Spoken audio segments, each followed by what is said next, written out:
স্বাগতম বন্ধুরা, আজকে আমরা ত্রিকোণমিতিক সমীকরণ নিয়ে আলোচনা করব। খেয়াল করে দেখো, আমরা যখন নবম দশম শ্রেণীতে ছিলাম তখনও আমরা ত্রিকোণমিতিক সমীকরণ সমাধান করেছিলাম। ধরে নাও sine theta is equal to 1/√2। সেক্ষেত্রে আমরা যখন নবম দশম শ্রেণীতে ছিলাম তখন আমরা এইভাবে করেছিলাম। সাইন থিটা যেহেতু 1/√2 সমান 1/√2 এর সাইন অনুপাতের আরেকটি মান আমরা জানি সাইন 45 ডিগ্রি, সেখান থেকে আমরা থিটার ভ্যালু পেয়েছিলাম 45 ডিগ্রি। এখন চিন্তা করে দেখো, তোমার এই ধরনের সমাধানে ত্রিকোণমিতিক কোণের একটা সীমা দেওয়া ছিল। সেক্ষেত্রে অনেক ক্ষেত্রেই সীমাটা দেওয়া থাকতো 0 ডিগ্রি থেকে শুরু করে 90 ডিগ্রি পর্যন্ত। কিন্তু একাদশ দ্বাদশ শ্রেণীতে আমরা উচ্চতর গণিত প্রথম পত্রে আমরা দেখেছি ত্রিকোণমিতিক কোণের অসীম হতে পারে, অর্থাৎ ত্রিকোণমিতিক কোণ ধনাত্মক হতে পারে, ঋণাত্মক হতে পারে, এবং ত্রিকোণমিতিক কোণ 360 ডিগ্রির মধ্যে যে সীমাবদ্ধ থাকবে তা সর্বদা নয়। 360 ডিগ্রি থেকে বড় হতে পারে, আবার নেগেটিভ 360 ডিগ্রি থেকে ছোট হতে পারে। এখন একটা ছবি খেয়াল করি।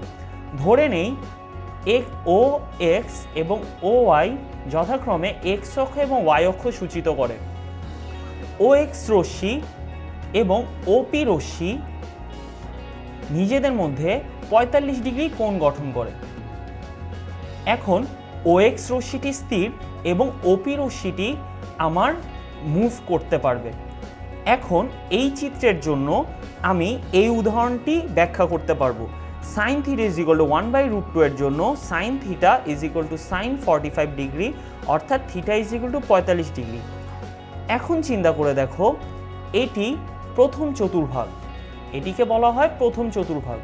দ্বিতীয় চতুর্ভাগের ক্ষেত্রেও আমি সাইনের অনুরূপ একটি অনুপাত বের করতে পারবো, অর্থাৎ sine theta is equal to sine 45 degree.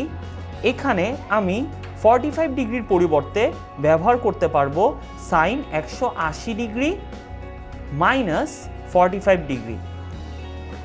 অর্থাৎ আমরা ত্রিকোণমিতি উচ্চতর গণিতের প্রথম পত্রের ত্রিকোণমিতির যে জটিল কোণের সংজ্ঞাগুলো পড়েছিলাম এবং জটিল কোণ সমাধান করার বিভিন্ন নিয়ম শিখেছিলাম, তার মধ্যে এটিও একটি।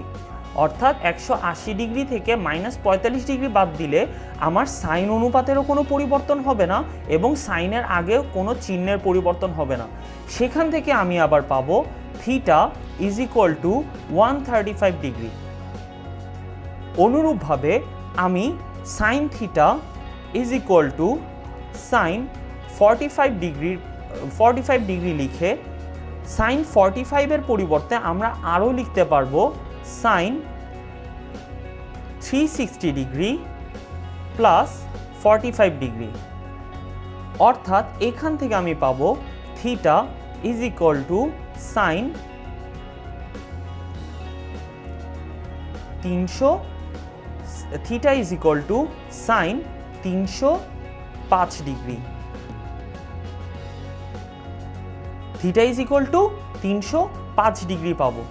এখন আমরা খেয়াল করে দেখি 45 ডিগ্রি, এই 45 ডিগ্রি কোণটা 135 ডিগ্রি কোণটা এবং 405 ডিগ্রি কোণটা 405, এই তিনটি কোণ কোথায় কোথাও অবস্থিত। 45 ডিগ্রি কোণ আমার ওপি রেখাটা ঘড়ির কাঁটার বিপরীত দিকে ঘুরে যদি ও এক্স রশ্মিটি সরে ওপি বরাবর আসে, তাহলে আমরা 45 ডিগ্রি কোণ পাবো। আবার 135 ডিগ্রি কোণ পাওয়ার জন্য আমার ও এক্স থেকে ঘুরে আমার এ বরাবর চলে আসতে হবে ওপি বরাবর, সেক্ষেত্রে আমরা পাবো 135 ডিগ্রি কোণ।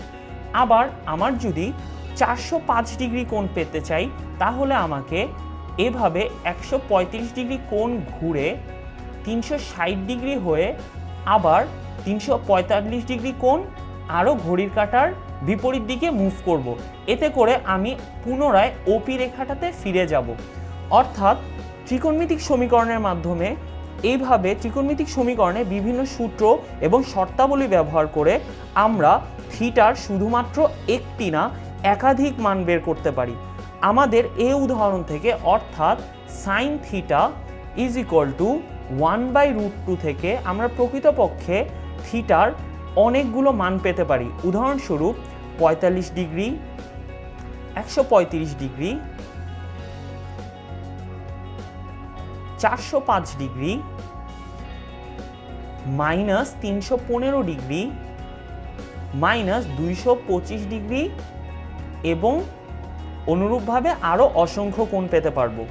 আমাদের এই অধ্যায়ে ত্রিকোণমিতিক সমীকরণ সমাধানের জন্য বিভিন্ন ছোট বড় সূত্র ব্যবহার করে আমরা এভাবে থিটার অসংখ্য মান যা যা আসবে সেগুলো থেকে কতগুলো বের করার চেষ্টা করব।